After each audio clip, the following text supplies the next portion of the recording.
there, I'm Artistic Gamer 7 and welcome back to another CreativeSim video here today. But this is starting a new series, if you have probably would have noticed by the thumbnail title and all that stuff in the beginning here. But this series is going to be creating the Elder Scrolls Divines and the Daedric Princes into Sims. So, I thought it'd be fun to just try out. I will admit the Daedric Princes were a little bit funner just because there was a little bit more to play with versus the Divines are definitely more of ordinary human sim looking people. So, I still enjoyed it, but I will say the Daedric Princes were a little bit funner to play with.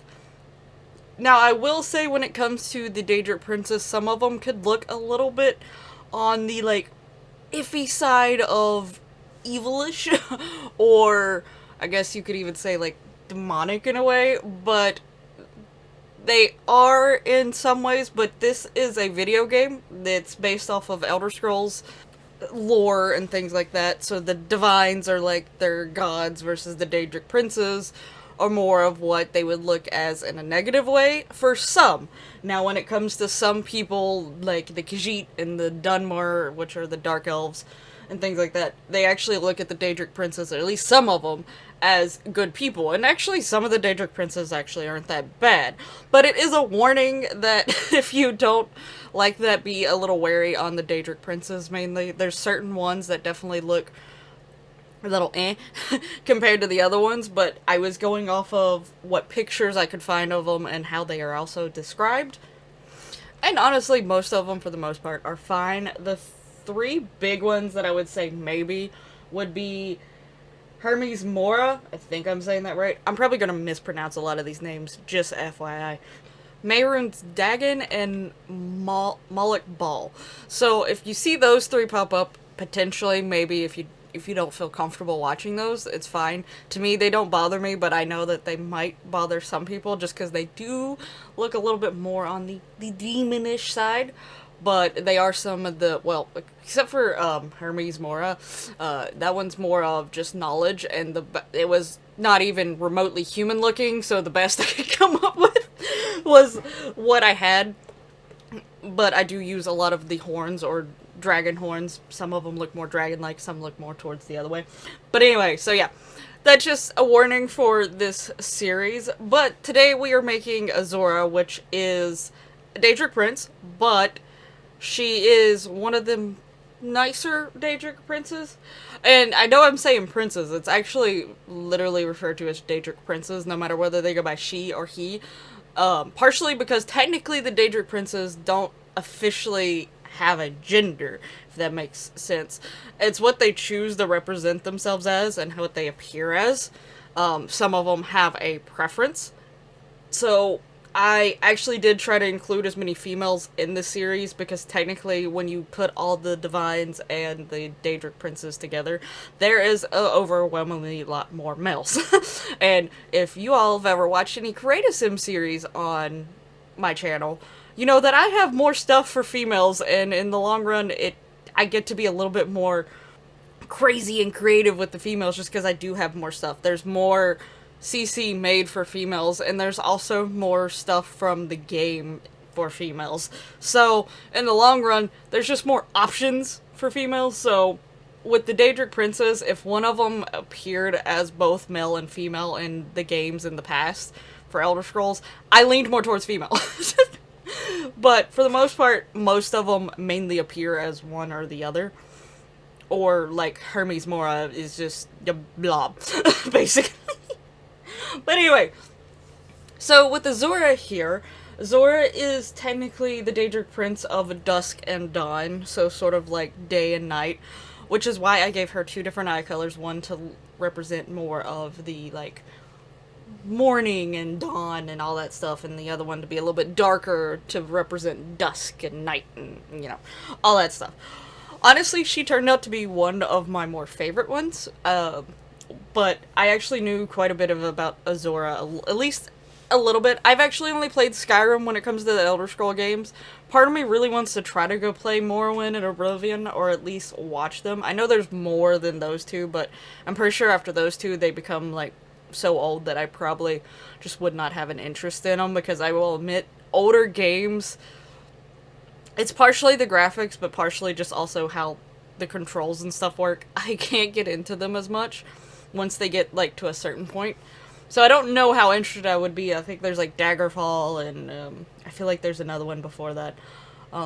But yeah, so I know Morrowind and Oblivion are two of the big popular ones, along with Skyrim, so those are the two that I would sort of want to try to play. But anyway, I do at least know that Oblivion had a lot to do with the Daedric Princes, and Morrowind actually was with the Dunmer, I think is pronouncing right, the Dark Elves, which the Dunmer actually quite follow Azura quite a bit. They consider her one of the 3 good Daedric princes, and along with Mephala, I think is how it's said, and Boethia. I'm a little confused about the Boethia one fitting in there. Mephala, I can't remember off the top of my head as much. I know Azura makes the most sense out of the 3, being one of the good Daedric princes, but Boethia really confuses me, at least from what I know from Boethia in Skyrim. But yeah, so this is Azura here. If you want to actually read more in depth about Azura, I will have a link to the site that I used down in the description below that goes more in depth about Azura herself. But I was going based off of some of the pictures I saw and things like that. There is a statue, a shrine of her in Skyrim, and there's a quest where you go fetch Azura's star, and she was like the first Daedric prince, I think, in Skyrim that I found their shrine, and it's a really pretty shrine, in all honesty, and it's like holding a sun and a moon, and she has like long, flowy dress thing, and some of the pictures I saw, she actually was wearing blues, so that's why I wanted to get a blue dress that had some flowy pieces to it. But knowing my CC and stuff like that, she also, like, the dress is connected to her arms, but it's not like a long sleeve, and I don't have any dresses like that. I don't know how that would actually look in Sims, considering the way that Sims move their arms and stuff like that, and how CC is made and all that stuff. I don't know if that would work extremely well, but that's why I gave her the flowy pieces on her arms to sort of represent that. I have seen pictures where she has been depicted with darker tan skin and also the grayish skin. I did decide to go with the more grayish skin because she is very connected to the Dunmer, which is the Dark Elves. So I decided to do that instead. Also, you know, if I get a chance to do a not so normal skin color, I'm probably gonna do it for these creative Sims. But overall, I really think she turned out really, really pretty. I love the whole 2 different eye color things, and I like the eye colors that I chose just because it sort of stands out to me. But I really, really did and like how she turned out, and I hope you do as well. Again, if you do want to read more about Azura, I will have that linked in the description below. One of the other things I figured out about her was the fact that she also is very closely connected with the Khajiit. I love the Khajiit, so that just makes her a better character in my book. The Khajiit, if you're not aware, the Khajiit are like these cat-like people, and they always have like this accent, and they love warm sands, and where they come from, I guess, you know, has warm sands. It's Elsewhere, which I haven't played. I know there is the Elder Scrolls Online. I don't typically play games like that online. I like my Elder Scrolls to be on my console and more towards a single player. Maybe a multiplayer to where I can have like a friend invited, but not like all these other people also playing and such. So I haven't actually given online a try, but I know there is the Elsewhere DLC where you can actually see where the Khajiit have come from. And one thing I was also learning as I was doing the series is that technically, like, some places and some groups of people give them different names, but it's basically the same person. The Khajiit actually spell her name just ever so slightly different. She's one of the ones that actually you could still probably figure out that it's her, what no matter which way you've seen her name spelled. But some of them, the differences are so big, and, like, again, I only played Skyrim, so I had a lot of these assumptions, and then I read this, and it was pretty interesting finding out and stuff like that. So if you're an Elder Scrolls fan, or like you've played Skyrim but you haven't played the others, I definitely would suggest maybe reading up on some of the Divines and such. I know now there's books in Skyrim that also probably talked more about some of these things, but I admit when I played the game I didn't read most of the books. But yeah, so I had a lot of fun actually like doing this, not just to create the sim, but also sort of actually reading some stuff about them that I didn't know. Especially, and I knew that there was going to be some things where I didn't play the games, and especially Oblivion, since Oblivion had a big emphasis on the Daedric Princes and stuff, and you can actually, I think, visit their realms, I'm pretty sure. Or at least some of them's realms.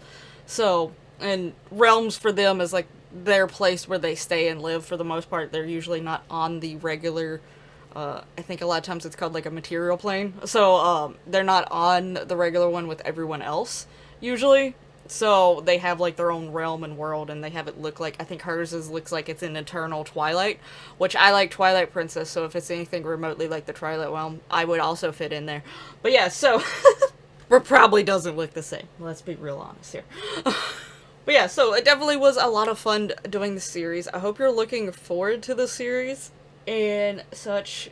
There's quite a few in this series, so it's going to be a longer cast series, but not as long as the Pokemon one. But anyway, thank you so much for watching. If you enjoyed this video and liked how Azura turned out, hit that lovely like button, let me know down in the comments below, and subscribe if you're not already so that you don't miss out future episodes of this series, as well as other things here on the channel, and I'll see you in the next one.